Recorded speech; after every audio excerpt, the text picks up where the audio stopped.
Post partita con mister Leonardo Marino. Mister, circa un mese fa mi avevi detto che per vedere i frutti di questo Mazzara si doveva aspettare il 7 di gennaio. Dopo il 7 di gennaio, con una sconfitta pesante contro il Castellammare, questa squadra non ha più perso. Ci può dire un po' il segreto di questi ragazzi che sono arrivati della seconda parte del campionato e queste sono imbattuti da 3 giornate? Fai bene a ricordarle che la partita abbiamo fatto qua in Coppa il 22, mi sembra, di dicembre, quando abbiamo festeggiato qua il campo con la Castelbuono. Abbiamo parlato tutte e due, dove ti ho detto che fino a fine dicembre noi saremo questi qua, questi 4 ragazzini, ma dal 7 gennaio ci sarà un'altra squadra.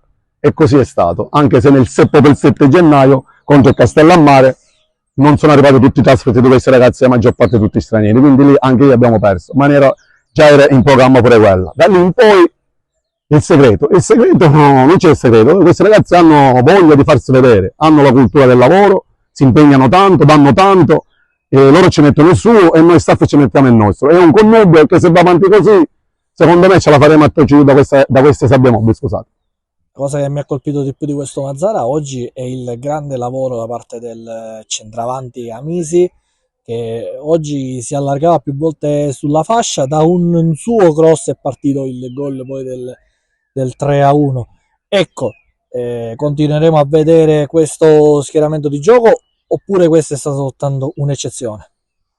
Questo non te lo posso dire, speriamo che continueremo in questa onda, diciamo. Io ci provo in tutti i modi, ma sono convinto che faremo bene perché, ripeto, questi qua hanno la cultura del lavoro, non è che hanno vinto la partita, hanno vinto la finale di Champions, no, hanno vinto solo una partita.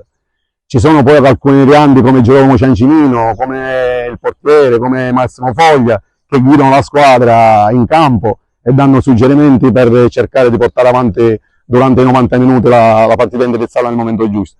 Ripeto, c'è un connubio, giocatori, staff, allenatori, tutti insieme, che secondo me, se lavoriamo così, andremo a fare il miracolo, se si può fare.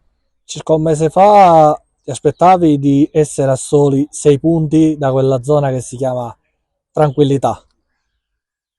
Ti potrei dire solo io ci credevo, non mi prendono per pazzo. Non lo so, vediamo, dai, non lo so, non voglio dire cose che magari poi me ne pento. Dobbiamo solo lavorare, impegnarci, dare il massimo e domenica dopo domenica. Poi il calendario non ci aiuta, oggi Castelbuono, domenica dobbiamo trasferta. Diciamo che l'unica pecca è che all'andata si è fatto poco punti. Ora bisogna correre per fare punti. Trasferta tra l'altro contro squadre di bassa classifica, e quindi motivo in più per cominciare anche a fare qualche punticino. Assolutamente. Domenica andiamo all'Accademia a Trapani, scontro diretto, e cercare di fare il massimo possibile. Poi quello che viene ci prendiamo.